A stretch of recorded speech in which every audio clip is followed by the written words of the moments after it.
The tension inside the CNN debate studio was thick enough to cut with a dull butter knife. Under the relentless glow of stage lights, two towering figures in American politics sat across from one another, poised for a live clash that would shake the political landscape like thunder on an August night. On one side sat Elizabeth Warren, a polished, progressive heavyweight, former Harvard law professor turned senator, the picture of liberal intellectualism. Clad in her signature blazer and glasses, she looked every bit the reformer. Her smile was practiced, her words sharper than a Supreme Court brief. She hadn't come to discuss, she had come to correct. Across from her sat Senator John Neely Kennedy of Louisiana, boots metaphorically planted in the red clay of the South, his tie slightly askew, his demeanor calm but coiled. Kennedy was no stranger to conflict. A former Democrat turned conservative icon, known for his country wisdom and razor-sharp wit, he was often underestimated until he spoke. What happened next, in just under 30 seconds, would be replayed on every screen in America. Not because it was loud, but because it was devastatingly clear. "Senator Kennedy," Warren began, her voice dripping with scholarly condescension, "perhaps it's time you stop misrepresenting the Constitution and recognize that the future of America isn't built in the swamps of the South." The words didn't just land, they detonated. Gasps cut through the studio like broken glass. Anderson Cooper froze mid-card flip. Viewers across the country leaned forward. Social media lit up like a fireworks display, some calling it the most elitist insult uttered on live television in years. But Kennedy didn't flinch. He didn't blink. He just looked at her with that peculiar brand of Southern silence. The kind that makes Ivy League graduates nervous. The kind of silence that says, "Bless your heart, but you've just stepped in something real." Because what he said next wouldn't just shift the conversation. It would redefine it. This wasn't about policy anymore. It wasn't about red versus blue. It was about who gets to speak for the country, the ones who lecture from podiums, or the ones who listen from porches. One career was about to crack, the other, ascend. To understand how America arrived at this collision, you had to know who these two really were and what they stood for. Elizabeth Warren rose from humble beginnings, yes, but she made her name not in the fields or factories, but in lecture halls and Senate hearings. Her rise was through academia, her armor built from credentials and crafted arguments. Her followers adored her for her fierce takedowns of Wall Street in defense of the working class, yet critics often accused her of talking more about the people than to them. Her politics weren't just progressive, they were calculated. To her supporters, she was the intellectual vanguard. To her opponents, she was the embodiment of coastal elitism. John Kennedy's road couldn't have been more different. Born in Mississippi, raised in Louisiana, he worked his way from farm life to Oxford University and back, never forgetting where he came from. With a law degree in one hand and a farmer's wisdom in the other, Kennedy didn't climb, he gritted his way through. And now, beneath the hot lights of CNN, he wasn't just defending policy, he was defending place, people, perspective. And he was just getting started. He wasn't born into connections, he was born into chores and early mornings. John Kennedy didn't inherit a political machine. He earned every inch of his path the old-fashioned way. Through discipline, duty, and a stubborn refusal to quit. He enlisted, he served, he led, he bled, though you'd never hear him brag about it. After returning from military service, Kennedy pursued law, then found himself at the Department of Justice. Not for prestige, but to make a dent in the real rot. Drug cartels, government fraud, domestic threats no one wanted to talk about. He sat in the rooms where a single sentence could mean life or death. And when the headlines passed over him, that was fine. Real patriots don't need applause. When Donald Trump took office, Kennedy wasn't chasing the spotlight. But the president knew who got results when it mattered. Kennedy was tapped for key advisory roles in national security, not because he barked the loudest, but because he delivered. Efficient, loyal, unshakable. The kind of man who did what needed to be done when no one was watching. At one point, Trump even considered Kennedy for director of the FBI. The response?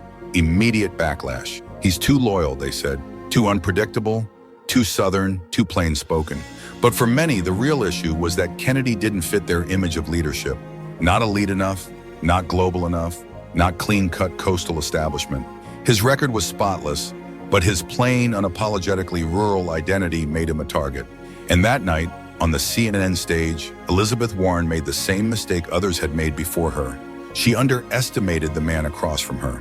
This wasn't just a political skirmish, it was a cultural crossroads, a moment when America was wrestling with uncomfortable questions about who belongs, who decides, and who really understands the soul of the country. Warren came in polished and prepared, representing a vision of America led by credentials and progressive theory.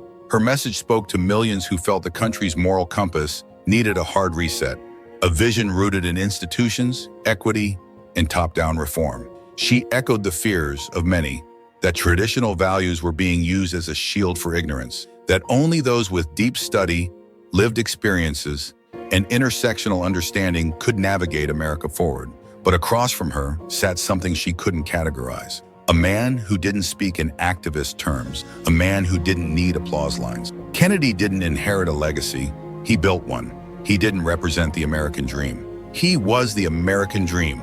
He was proof that patriotism isn't about ancestry, it's about action. That loving your country doesn't mean agreeing with it at every turn. It means serving it even when it won't thank you. The night was supposed to be about national security, a safe zone for both candidates. Warren had debated foreign policy on committees. Kennedy had written classified memos that never saw daylight. While Warren analyzed crises in hearings, Kennedy had helped prevent them in war rooms. The cameras rolled. Anderson Cooper welcomed the candidates and opened with questions on the border. For the first 20 minutes, it was standard fare. Talking points, party lines, nothing the American people hadn't heard before. Warren struck first. "We need leaders who put American values above fear," she said confidently. "This administration has manufactured panic, kept children in cages, and ignored the roots of the problem." Then came Kennedy, calm, firm.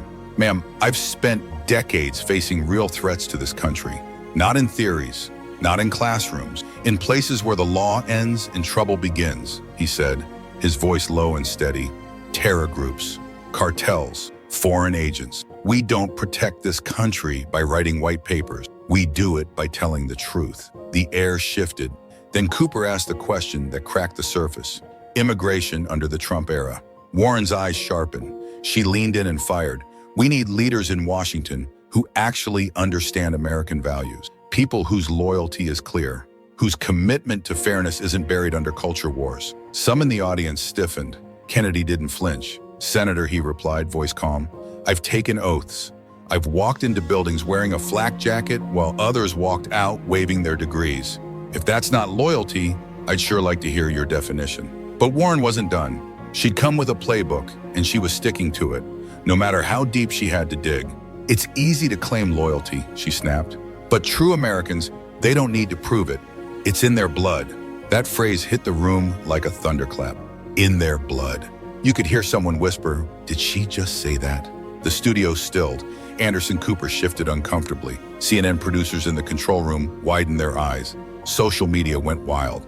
But Kennedy just adjusted his mic slightly, like a man preparing for a slow, Southern rebuttal that would leave a mark.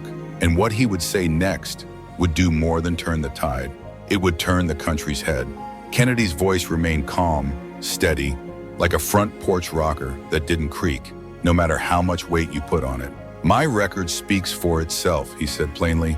"I've gone toe-to-toe with cartels. I've locked up those who would harm this country.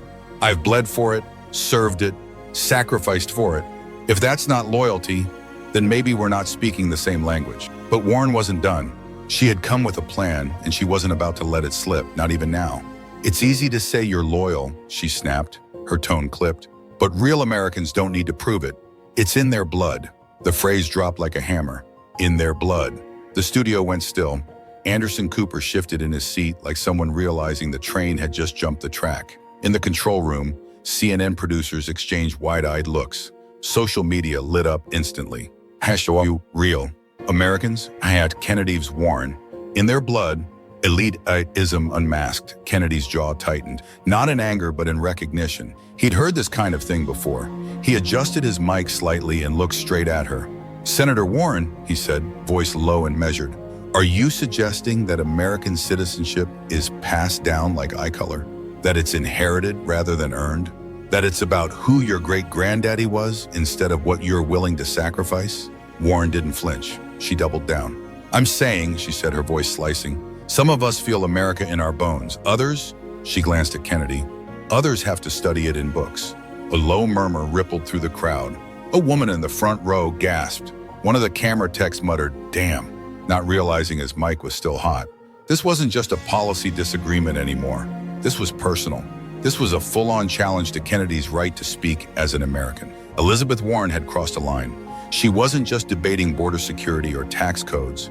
She was attacking Kennedy's very claim to the country he'd served his whole life. "Senator Kennedy talks a good game about American values," she said, each word sharp as glass.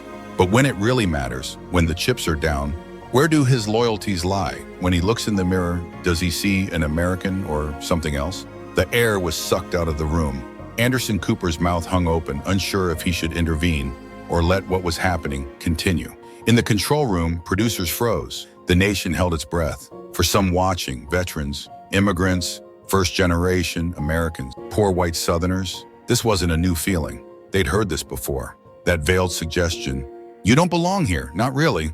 That unless you came from the right town, the right last name, the right pedigree, your loyalty would always be suspect. Kennedy didn't move, didn't blink, didn't raise his voice. He just stared at her with that unmistakable Southern stillness. The kind of gaze that doesn't argue, doesn't beg, it judges. The kind that says, "You already lost when you said it." "Senator Warren," he said softly, "you might want to be careful about the road you are walking down." But she didn't stop. Maybe she didn't hear the warning, or maybe she didn't care. "Mr. Kennedy," she continued, her voice calm but laced with surgical condescension, "I respect your service, but there's a difference between serving America and truly understanding it. Some of us were born with that understanding. Others," she paused for effect, "others will always be trying to prove they belong." The insult landed, soft-spoken but sharp, said with a smile, but no one missed the dagger behind it. Kennedy nodded, almost as if he'd been waiting for this exact moment. "So what you're saying," he began, still even, "is that American identity lives in the bloodline, not in actions. That if your family goes back far enough, you get to lead. Everyone else has to audition." He paused, slow, deliberate, then leaned forward just slightly. "That's an interesting philosophy coming from someone who claims to support equality under the Constitution." Warren's jaw tightened, her foot tapped. She was losing her grip, and she knew it. The crowd knew it too. This wasn't going to end how she planned. Warren's voice had gone tighter now, her tone more clipped, her eyes hardening under the lights. "I believe America should be led by Americans who don't need to prove their loyalty," she said coldly, "because it's never been in doubt." The room was starting to shift, some mild applause, a few gasps, and more than a few murmurs. Anderson Cooper pressed a finger to his earpiece. The CNN control room was split. Cut to commercial, or let this train keep rolling, because something massive was about to erupt. And then Kennedy did something no one expected. He smiled, not with smugness, not with superiority, but with the quiet confidence of a man holding a royal flush while his opponent's still playing Go Fish. "Senator Warren," he said, his voice deepening to something close to a verdict, "since we're talking about who really belongs in America, let me tell you a little story." Warren blinked, just once. Her smile flickered. "It's about my family," Kennedy said, "and about yours. And by the time I'm finished, everyone watching will know exactly who has the right to question whose loyalty to this country." Warren shifted in her seat, the first visible crack. "See, I spent years in the Justice Department," Kennedy continued. "I know how to look into things. I know how to verify what's real and what's just DC drama dressed up as patriotism." He leaned forward now, hands folded, the studio lights catching the edges of his face as the crowd leaned in. "So before I came here tonight, I did what any decent investigator would do. I did my homework." A hush fell across the studio. One of the cameramen stopped panning. CNN producers stopped blinking. Warren's face went pale. "I don't know what you think you found," she said, her voice suddenly less certain. "Oh, I think you do," Kennedy replied, that easy Louisiana drawl sharpening ever so slightly. "But don't worry, I'll share it with everyone." And then he pulled out a manila folder from his jacket, calm as a country preacher about to read scripture. "This is all public record," he said, opening the folder with steady hands. "Anyone can look it up, but I reckon most Americans don't know the truth about the Warren family story." Cameras zoomed in, the room froze. Even in the control room, no one dared say, "Cut." Ratings were sky high, and the country was watching something they hadn't seen in decades, a reckoning. "Let's start with mine," Kennedy said, flipping the folder open. "My folks came to America a long time ago. But we didn't inherit land or money or privilege. We inherited sweat, and we spent it wisely. My father worked 3 jobs: farmhand during the day, gas station clerk by evening, janitor at a sugar mill on weekends. My mother worked the church kitchen and cleaned homes. They didn't come from a legacy. They came from nothing but faith, calluses, and a belief in hard work. His voice stayed steady, but there was fire underneath it. They didn't come here asking for favors. They didn't think America owed them a thing. They just believed if they worked hard and played by the rules, their son might get to sit where I'm sitting now. He looked straight at Warren. My daddy never took a government check, never asked for a leg up, never felt entitled, and every penny I took to college was earned by his back and her tired hands. The room was dead silent. Even Warren's most faithful supporters sat still. Now, I ain't here to shame anyone's roots, Kennedy said, but I find it mighty curious that the woman telling others they're not real Americans, well, her story isn't exactly what it seems. He flipped the next document slowly, deliberately. Elizabeth Warren loves to talk about being a voice for the people, about how she represents real American values. But according to these records, public ones, her family didn't just climb up from the dirt. They were already sitting on the porch. When I was old enough to serve, Kennedy continued, his voice rich with the slow cadence of the South, I didn't hesitate. I joined the military. I didn't inherit my seat. I earned it. I became a prosecutor. I went undercover to bust meth labs, to chase down traffickers who preyed on our towns. I've been shot at, hunted, threatened. I've spent nights in places where being discovered meant never making it home. He paused, letting the weight of those words settle across the room. And I did it for one reason only, to protect American lives, period. Then he turned, not to Warren, but to the camera, to the millions watching from kitchen tables and quiet bedrooms, from barbershops and dusty old diners. So when Senator Warren implies I don't belong, when she suggests some folks are born with America in their blood and others have to earn it, she's not just talking to me. She's talking to every kid who grew up without a silver spoon, to every small-town family who sends their son or daughter off in uniform, wondering if they'll make it back, to every American who believes in working hard and keeping your word, even if no one claps for you. A ripple of applause began to build, but Kennedy raised a hand gently, like a pastor calming the room. I'm not done, he said. The air went still again. Because the real story here, it ain't mine. He turned back to Warren. It's yours. Warren flinched. Kennedy opened the manila folder wider and pulled out a few pages, holding one up. You've built your whole brand around being the real American, the one who supposedly speaks for the forgotten. But according to these records, public records, your family immigrated to the United States in 1892. Gasps fluttered through the crowd. That's right, he said.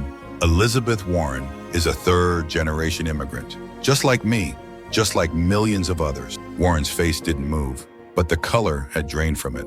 And here's where it gets a little poetic, Kennedy added, his voice sharp now, each word like a pin against glass. Your family didn't flee war. They weren't escaping persecution. They came from Canada, looking for work, same as everyone else. Some in the audience chuckled. A few heads turned. The irony hung thick in the air. That's right, Kennedy said.